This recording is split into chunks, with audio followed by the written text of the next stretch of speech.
Hello friends, मैं हूं ज्योति सिंह और आप देख रहे हैं सक्सेस पथ। आज की इस वीडियो में हम पॉलिटेक्निक सिविल इंजीनियरिंग के थर्ड सेमेस्टर के हमारी स्ट्रक्चरल मैकेनिक्स की क्लासेस चल रही है। तो इसमें हम नेक्स्ट चैप्टर को देखने वाले हैं, chapter 5 bending stress in beam.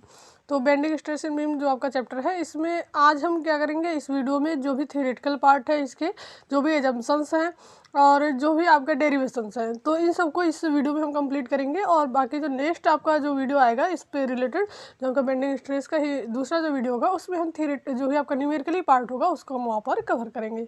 तो इस वीडियो पर इन तक बने रहिए। और यदि आप पीछे की वीडियो नहीं देखे हैं तो स्ट्रक्चरल मैकेनिक्स के प्लेलिस्ट से जाके आप पीछे की वीडियोस देख सकते हैं। यदि आप इंपॉर्टेंट क्वेश्चन की वीडियो देखना चाहते हैं तो आप थर्ड सेमेस्टर के इंपॉर्टेंट क्वेश्चन की प्लेलिस्ट से जाके आप कंक्रीट टेक्नोलॉजी की इंपॉर्टेंट क्वेश्चन की वीडियो दे दी गई है, तो उसको आप जाके देख सकते हैं। स्ट्रक्चरल मैकेनिक्स के भी इंपॉर्टेंट क्वेश्चन की वीडियो आपकी अपलोड कर दी गई है। तो चलिए हम स्टार्ट करते हैं। यदि आप चैनल पर नए हैं तो चैनल को सब्सक्राइब कर लें, बेल आइकन को प्रेस कर लें, जिससे कि हमारे नए वीडियो की नोटिफिकेशन आपको मिलती रहे। तो ये हमारा है बेंडिंग स्ट्रेस इन बीम। इसमें हम बीम में बेंडिंग स्ट्रेस के बारे में पढ़ेंगे।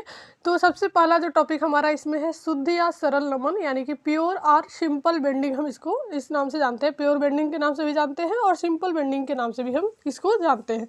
तो ये होता क्या है, शुद्ध या सरल नमन क्या होता है, इसका डिफिनीशन अगर पूछता है एग्जाम में तो आपको लिखना होगा, जब किसी धरन अथवा उसके किसी भाग का नमन ऐसी परिस्थितियों में होता है कि उसकी अनुप्रस्थ काट पर केवल नमन प्रतिबल ही उपजते हो तथा कर्तन प्रतिबल शून्य हो, अर्थात कर्तन बल शून्य हो, तो इस प्रकार के नमन को शुद्ध या सरल नमन कहते हैं। इसका मतलब क्या है कि कोई भी बीम है और उसके किसी भी भाग में नमन जो होता है, बेंडिंग जो होता है, ऐसी परिस्थितियों में होता है कि उसके अनुप्रस्थ काट पर केवल नमन प्रतिबल ही उपजता हो और कर्तन प्रतिबल तथा कर्तन जो बल होता है वो बिल्कुल जीरो हो, कर्तन बल वहाँ पर ना हो। तो इस प्रकार का जो बेंडिंग होगा उसी को हम प्योर बेंडिंग या फिर सिंपल बेंडिंग के नाम से जानते हैं।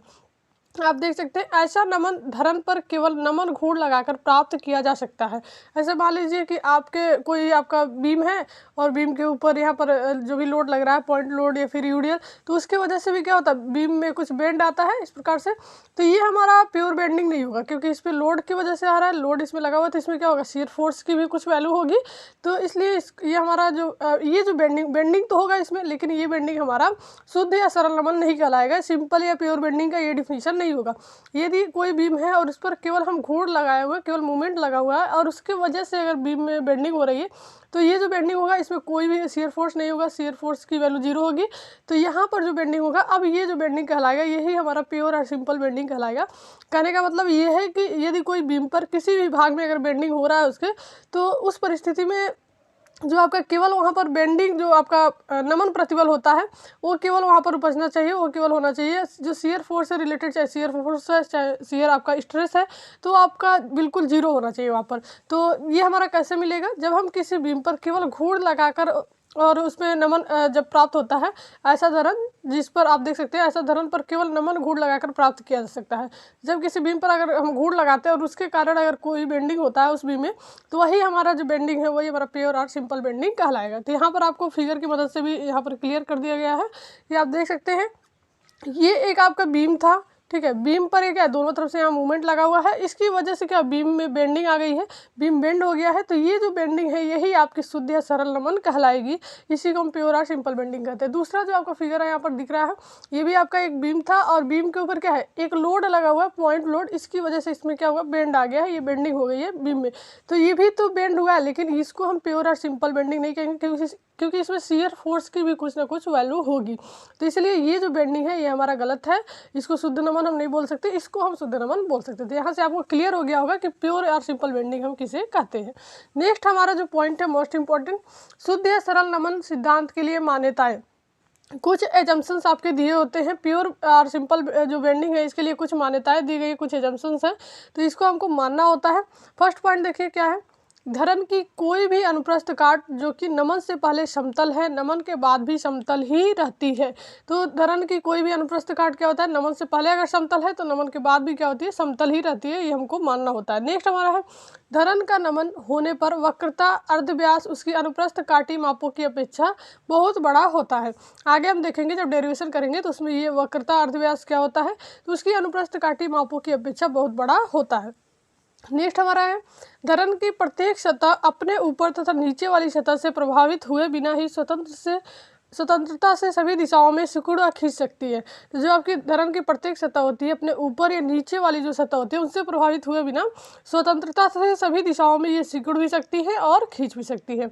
नेक्स्ट हमारा है तनाव तथा संपीड़न दोनों में ही धरण के पदार्थ के यंग मापांक ई का मान समान रहता है। जो हमारा यंग मॉडुलस होता है कैपिटल ई, इसका मान आपका समान रहता है तनाव तथा संपीड़न दोनों में।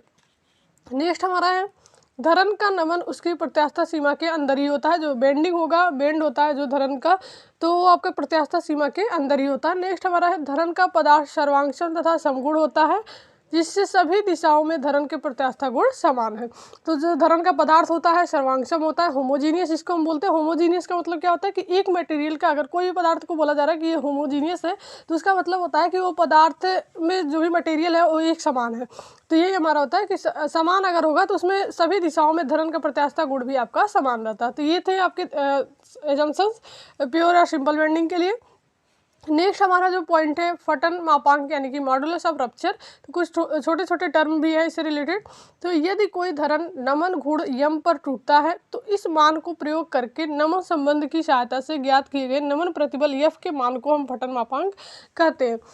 जो आपका यदि कोई धरण नमन गुण यम पर टूट रहा है तो यम आपका नमन गुण होता है, इस पर अगर टूटता है तो इस मान का प्रयोग करके नमन संबंध की सहायता से, आगे हम बेंडिंग इक्वेशन अभी फाइंड करेंगे, उसको प्रूव करेंगे नमन संबंध आपका क्या होता है। तो इसकी सहायता से ज्ञात किए गए नमन प्रतिबल, ये नमन प्रतिबल एफ होता है कि मान को हम फटन मापांक कहते हैं। तो ये आपका हो गया मॉडुलस ऑफ रप्चर। नेक्स्ट हमारा है फ्लेक्सुरल रिजिडिटी, नमन दृढ़ता आपका क्या होता है। तो किसी धरण की काट के लिए उसके पदार्थ के प्रत्यास्था गुणांक ई तथा काट के जड़ता गुण आई की गुणा ई इंटू आई को नमन दृढ़ता कहते हैं।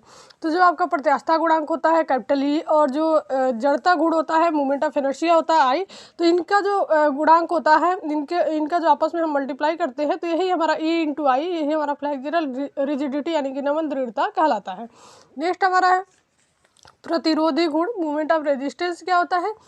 तो आपका एक फिगर दिखाया गया नीचे, अभी दिखाया जाएगा चित्र में। नीचे धरण के अनुप्रस्थ काट पर नमन प्रतिबल प्रदर्शित किए गए हैं तथा इन संपीड़न और तनाव प्रतिबलों की तीव्रता भी दिखाई गई है। हम जानते हैं कि ये प्रतिबल अनुप्रस्थ काट पर लंब रूप होंगे। माना कि संपीड़न प्रतिबलों का सम्मिलित प्रभाव बल एफसी द्वारा दिशा तथा स्थिति में प्रदर्शित होता है, जबकि तनाव प्रतिबलों को एफटी द्वारा दिशा प्रदर्शित होता है।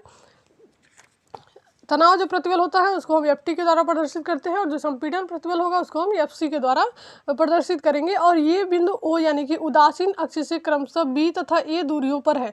जो एफसी और एफटी है आपका उदासीन अक्ष का जो पॉइंट है ओ है, इससे आपका ए दूरी पर, ए तथा बी दूरी पर है। एफसी तथा एफटी का एन के परितः गुण M R equal to F C B F T है होगा।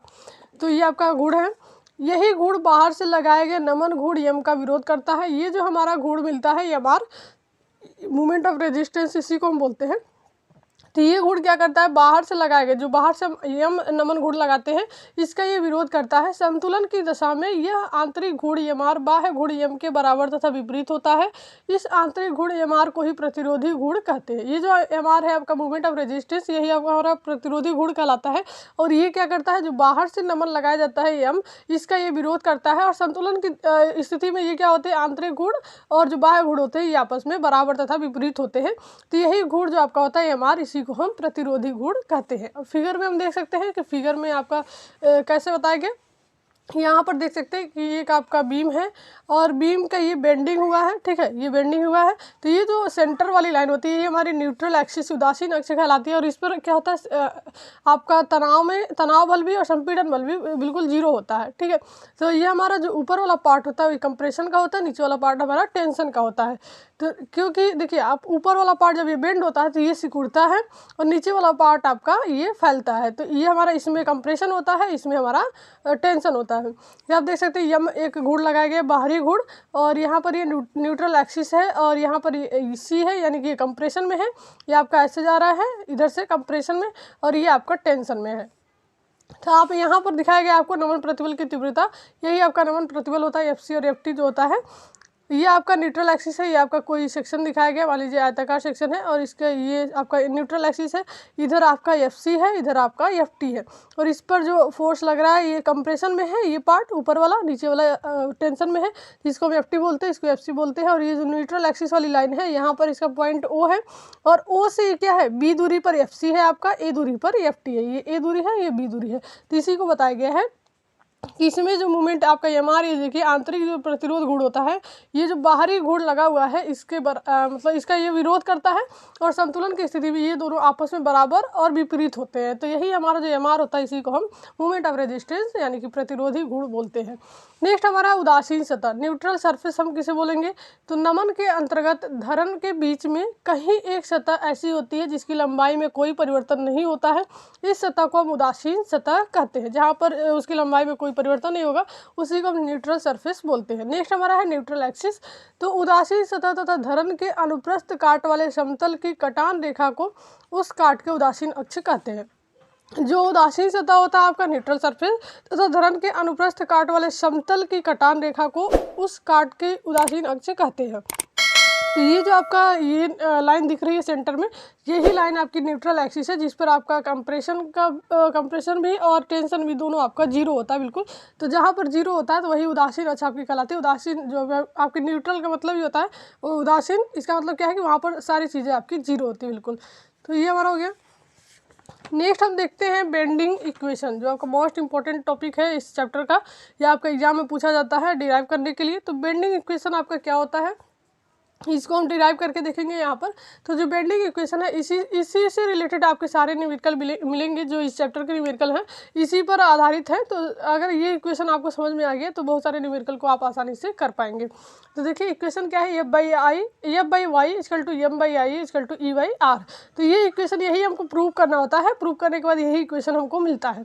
तो ये हम कैसे प्रूव करेंगे, यहाँ पर आपको देखिए एक फिगर दिखाया गया है, एक आपका बीम है और ये पार्ट ABCD ये पार्ट है, ये हमारा PQ एक स्ट्रिप इसमें ली गई है पतली सी, ये आपका न्यूट्रल एक्सिस की लाइन है जो सेंटर पर है। इससे ये दूरी आपकी क्या होती है, न्यूट्रल एक्सिस से दोनों साइड की y होती है। तो ये आपकी जो दूरी है y है, लेकिन अगर टेंशन में दिखाएं तो इसके y के साथ हम T लगाएंगे, जिससे हमारा क्लियर रहेगा कि दूरी टेंशन की है और ये दूरी कंप्रेशन की है। इसको हम YC से डिनोट कर रहे हैं। ये हमारा PQ है और ये हमारी जो डिस्टेंस है D अक्ष दिखाया गया है। अब इस धरन का जब बेंडिंग होता है तो आप देख सकते हैं, जब इसका बेंडिंग हुआ तो ये हमारा O पॉइंट है, और O से हमारा क्या हुआ कि ये जो आपका बेंड हुआ ये आपका A', B' है, और ये हमारा C', D' है। ये हमारा P', Q' जो पहले हमारा था बेंडिंग से पहले वही हमारा है। ये हमारा NA वाली लाइन है, ठीक है। और ये यहाँ से जो सेंटर से हमारा जहाँ से बेंड हुआ है, सेंटर से हमारी टोटल इसकी रेडियस जो है न्यूट्रल एक्सिस तक ये हमारी होगी R। और ये जो दूरी हमारी है यानी कि न्यूट्रल एक्सिस से आपका कंप्रेशन में या टेंशन में जो दूरी होती है y होती है हमारी, तो न्यूट्रल एक्सिस से यहाँ तक की जो पतली स्ट्रिप है यहाँ तक की जो दूरी हम y इसको ले लिए हैं। और अगर हम ये पूरी डिस्टेंस अगर देखें तो न्यूट्रल एक्सिस तक आपका R होगा और ये y है तो R+y हो जाएगा, ये डिस्टेंस आपका R+y हो जाएगा। तो यहाँ तक आपको क्लियर हो गया फिगर। अब हम देखते हैं कैसे हम इसको प्रूव करेंगे। तो सबसे पहले हम नमन से पूर्व देखते हैं। नमन से पूर्व जो ये आपका फिगर दिखाया गया है इसके पूर्व क्या क्या चीज़ें हैं, तो देख सकते हैं आप जो AB लाइन है ये किसके बराबर है, NA लाइन के, इसके समानांतर है। इसके बराबर आपका क्या है, PQ भी है, इसके बराबर आपका CD भी है, और ये सब किसके बराबर है, DX के, ठीक है। AB equal to NA equal to PQ equal to CD equal to DX, ये सभी आपके DX के बराबर है। ये सभी समानांतर है, आपस में बराबर है। अब हम क्या करेंगे, नमन के पश्चात, नमन के पूर्व तो ये था, अभी इसमें बेंडिंग नहीं हुआ है तो इस प्रकार की स्थिति थी। नमन के पश्चात आपका क्या हो जाएगा, चाप इक्वल टू कोण इंटू त्रिज्या। जो चाप आपका होता है तो ये क्या हो जाएगा, कोण इंटू त्रिज्या हो जाएगा। तो जो एंगल है, ठीक है, चाप आपका क्या होगा NA, ठीक है, ये NA चाप है, चाप इक्वल टू कोण इंटू त्रिज्या। तो ये आपका कोण आपका क्या है, थीटा है, एंगल यहाँ पर थीटा है, और त्रिज्या क्या है, R है, ठीक है। तो NA equal to theta into R, ये आपका हो गया चाप इक्वल टू कोण इंटू त्रिज्या। अब हम देखेंगे NA किसके बराबर है, PQ के, ठीक है। NA किसके बराबर है, PQ के, तो NA की जगह हम PQ रख सकते हैं और ये हमारा हो जाएगा थीटा R। ये हमारा बन गया इक्वेशन 1। और ये हमारा आगे हम देखें तो PQ किसके बराबर है, आपका देख सकते हैं PQ इक्वल टू हम क्या लिख सकते हैं, P' Q'। ये जो PQ है नमन के पश्चात क्या हो गया, P' Q' हो गया है। और ये थीटा जो R है हमारा, ये थीटा आर हमारा थीटा इंटू आर की जगह हम क्या लिख सकते हैं, नमन के पश्चात। ये नमन से पूर्व हमारा था P Q equal to theta R, और पी डैश क्यू डैश अगर नमन के पश्चात हम देखें तो पी क्यू की जगह P dash Q dash, theta तो आपका वही, एंगल तो आपका वही रहेगा, लेकिन आर की जो डिस्टेंस है हमारी total P dash Q dash तक यहाँ पर, ठीक है, पी क्यू तक हम देख रहे थे पहले, अब हम देखेंगे पी डैश क्यू डैश तक। तो यहाँ तक हमारा आर था, इसमें हम वाई ऐड कर देंगे, तो यहाँ पर आर प्लस वाई हो जाएगा, theta into R plus Y. तो ये हम ऐसे लिख सकते हैं theta R plus theta Y, यही हमारा इक्वेशन सेकंड हो जाएगा। अब हम देखेंगे पी क्यू की लंबाई में परिवर्तन। जो पी क्यू आपका पहले था अब इसकी लंबाई में परिवर्तन हो गया, तो इसके लिए हम क्या निकालेंगे, 2 - 1 करेंगे, यानी कि इक्वेशन 2 को इक्वेशन 2 और इक्वेशन 1 को आपस में हम माइनस करेंगे, तो हो जाएगा P dash Q dash, equation second है, और ये आपका पी क्यू है, तो इस P dash Q dash minus P Q हो गया। ऐसे हम इसमें से माइनस कर लेंगे theta R plus theta Y minus theta R, तो थीटा आर से थीटा आर कैंसिल हो जाएगा, बचेगा आपका थीटा वाई। तो यहाँ पर आगे जो इनके लंबाई में परिवर्तन था पी क्यू के, P dash Q dash minus P Q equal to theta Y, तो ये हमको मिल गया। यहाँ तक आपको क्लियर होगा। अगर कोई कन्फ्यूजन है तो आप कमेंट बॉक्स में कमेंट करके जरूर बताएं। नेक्स्ट हमारा विकृति इक्वल टू क्या होता है, लंबाई में परिवर्तन अपान प्रारंभिक लंबाई। तो यहाँ पर हम देख सकते हैं परत पी क्यू में विकृति, परत पी क्यू में विकृति क्या होगी, विकृति हमारा ई से डिनोट करते हैं, और इनका लंबाई में परिवर्तन क्या हो गया, लंबाई में परिवर्तन जो मिला हमको थीटा वाई मिला, और इनका प्रारंभिक लंबाई क्या था, थीटा आर था। पी क्यू की प्रारंभिक लंबाई आपकी क्या थी, थीटा आर थी। तो यहाँ से हमको ये मिल गया E equal to theta Y upon theta R, और थीटा से थीटा आपका क्या हो जाएगा, कैंसिल हो जाएगा, ई इक्वल टू क्या हो जाएगा, वाई अपन आर। तो यहाँ से आपका एक पार्ट आपका यहाँ से निकल के आता है, E equal to Y upon R. अब हम क्या कर सकते हैं, जो यंग प्रत्यास्था गुणांक होता है कैपिटल ई, तो कैपिटल ई इक्वल टू क्या होता है, प्रतिबल अपान विकृति होता है। तो प्रतिबल को हम किससे डिनोट करते हैं, एफ से, और विकृति हमारा स्मॉल ई से, तो एफ बाई ई होगा, E equal to F by E होगा। और अगर हम स्मॉल ई को निकालें, यहाँ पर देख सकते हैं E equal to capital E equal to F by E, तो इसको हम क्या लिख सकते हैं, small E equal to F by capital E, ये भी तो हम लिख सकते हैं। इसको अगर इधर ट्रांसफर कर दे, इसको इधर ट्रांसफर कर दे, तो यही हम करेंगे, small E equal to F by capital E करेंगे, और स्मॉल ई की जो वैल्यू है एफ बाई कैपिटल ई, ये हम यहाँ पर रखेंगे, तो यानी कि F by capital E equal to Y upon R. तो इसको हम क्या लिख सकते हैं, जो अभी आगे हम करेंगे, एफ बाई जो कैपिटल ई होगा और वाई अपन आर होगा, तो इसको वाई को हम इधर ट्रांसफर कर देंगे, ई को हम इधर ट्रांसफर कर देंगे, तो ये भी हमारा हो सकता है F by Y equal to E by R. तो यहाँ से एक पार्ट जो इक्वेशन हमारा है वो प्रूफ हो जाता है, F by Y equal to E by R. अब हमको केवल लाना है एम बाई आई। तो आगे हम देखते हैं कैलकुलेशन इसका कैसे हुआ है। देखिए हमारा मिला था विकृति इक्वल टू एफ बाई ई, प्रतिबल अपान आपका जो यंग प्रत्यास्था गुणांक है, ये आपका यंग प्रत्यास्था गुणांक इक्वल टू क्या था, प्रतिबल अपान विकृति, तो विकृति को इधर ट्रांसफर कर दिया और प्रत्यास्था गुणांक को इधर लेकर आ गए, तो स्मॉल ई इक्वल टू हो गया F by F capital E.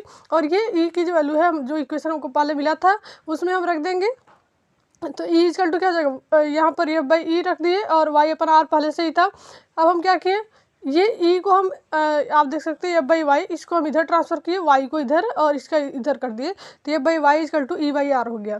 ठीक है, ये ऊपर चला जाएगा और ये हमारा नीचे चला जाएगा, तो ये इधर हो जाएगा ई बाई आर और इधर हो जाएगा एफ बाई वाई। तो यहाँ से हमारा ये प्रूफ हो गया एक पार्ट। अब हम आगे निकाला एम बाई आई हमको लाना है, तो अब देखिए बल इक्वल टू क्या होता है, प्रतिबल इंटू क्षेत्रफल होता है, और घूर्ण इक्वल टू क्या होगा, बल इंटू दूरी। तो इनका हमको यूज करना है आगे। तो आप देख सकते हैं माना पतली पट्टी पी क्यू में उत्पन्न बल डेल्टा एफ है। जो पतली पट्टी पी क्यू था उसमें उत्पन्न बल क्या है, डेल्टा एफ है, इसलिए पतली पट्टी में उत्पन्न बल क्या हो जाएगा, डेल्टा एफ इक्वल टू क्या हो जाएगा, बल इक्वल टू प्रतिबल इंटू क्षेत्रफल। ठीक है, तो ये आपका प्रतिबल हो गया एफ और ये आपका क्षेत्रफल हो गया डेल्टा ये।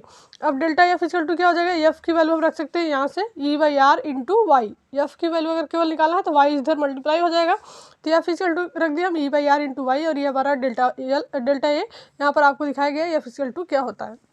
अब देखिए डेल्टा एफ बल का एन ए पर घूर्ण, डेल्टा एफ जो बल है उसका हम एन ए पर अगर घूर्ण लें तो आपका घूर्ण क्या है, मूवमेंट है आपका एम, डेल्टा एम हो जाएगा ई अपर आर इंटू डेल्टा ए, और ये वाई था तो वाई डिस्टेंस भी हमको मिलेगी एन ए पर घूर्ण डेल्टा एफ का, तो वहाँ पर भी वाई डिस्टेंस है हमारी, तो वाई और वाई मिलकर वाई स्क्वायर हो जाएगा आपका। एक वाई तो पहले से था, और एक हम दूरी से जब घूर्ण ले रहे हैं तो दूरी से मल्टीप्लाई करते हैं, तो दूरी हमारी वाई है, और वाई से जब मल्टीप्लाई करेंगे तो वाई और वाई मिलकर वाई स्क्वायर हो गया।